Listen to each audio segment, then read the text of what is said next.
Ketika dalam keadaan itu, datanglah segerombolan burung ababil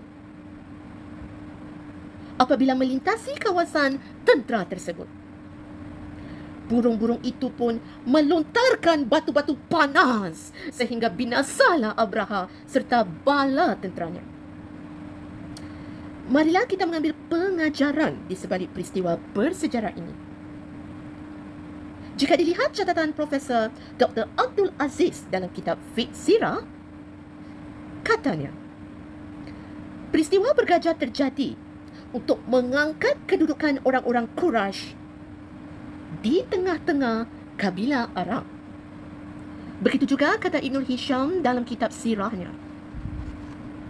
Setelah Allah menghalangi pasukan Habsyah daripada menyentuh Kaabah dan menimpakan mereka dengan malapetaka, maka orang-orang Arab menyanjung orang-orang Quraisy dan berkata, Quraisy adalah keluarga Allah.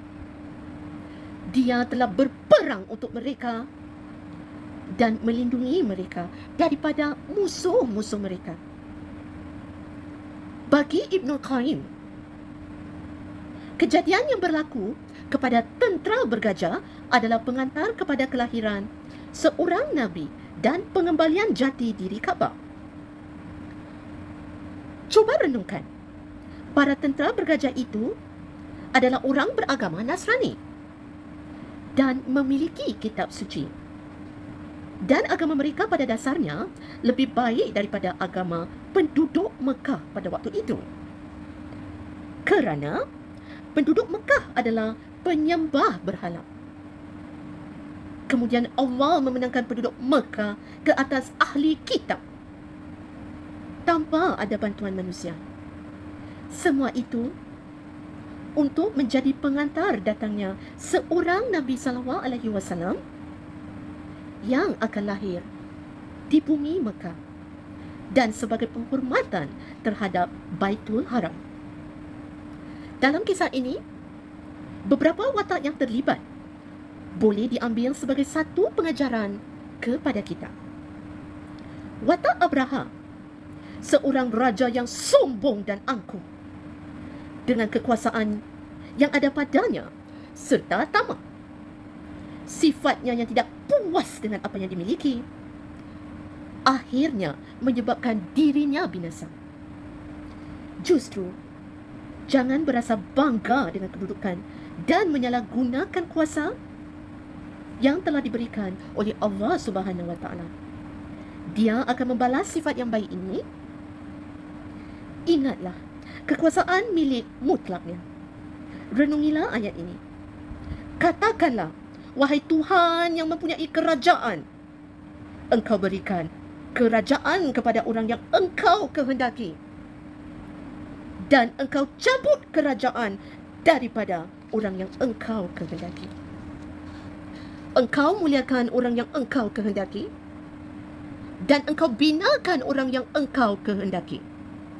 Dan Engkau hinakan, dan Engkau hinakan orang yang Engkau kehendaki. Di tangan Engkaulah segala kebajikan. Sesungguhnya Engkau Maha Kuasa atas segala sesuatu.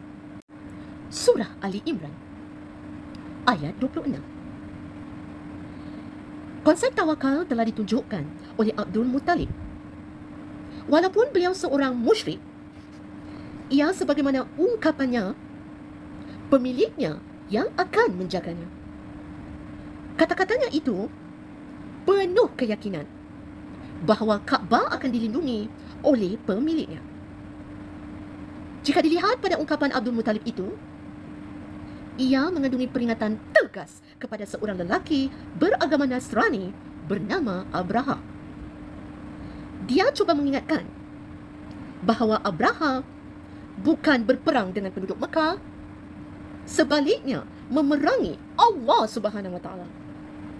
Alangkah baiknya jika umat Islam dewasa ini memiliki sifat keteguhan seperti itu dalam keadaan mereka selalu bergantung pada manusia berkuasa. Lihat pula watak lelaki Kinanah yang sanggup menempuh perjalanan jauh demi menjaga kehormatan Kaabah. Dia berkorban kerana agamanya. Ia satu perkara yang semestinya mengingatkan kita tentang hak agama atas diri kita. Bahawa kita mesti berjalan, berjuang dan berkorban demi dakwah. Ramai antara kita yang berasa malas untuk melakukan pengorbanan demi agama Islam yang mulia ini. Perhatikan sikap gajah-gajah pula. Ia tidak sanggup menghancurkan rumah Allah Subhanahu Wa Taala kerana nalurinya mengenali penciptanya. Malah sanggup pula melawan arahan tuannya dalam perkara yang tidak disukai olehnya. Tindakan yang cukup mulia itu sepatutnya dijadikan contoh dalam kehidupan kita. Pengajaran berharga daripada sikap ini ialah janganlah mengikut sesuatu arahan jika ia bercanggah dengan syariat Allah Subhanahu Wa Taala. Kita yang mempunyai akal fikiran pula sepatutnya berasa malu kerana tidak menggunakannya untuk mengenali pencipta.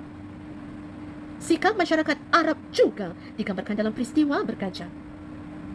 Pada waktu itu, mereka hidup dalam suasana taksub kesukuan yang menyebabkan mereka berpecah belah.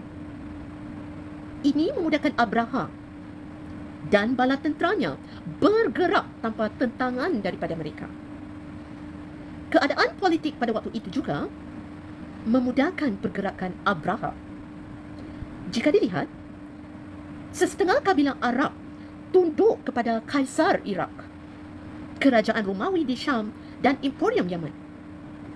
Bagi masyarakat Islam khususnya di negara ini, peristiwa bergajah merupakan satu pengajaran agar kita jangan mudah terpesona dengan propaganda pan-nasionalisme kerana ia akan melemahkan, bukan menyatukan kita atas norma agama.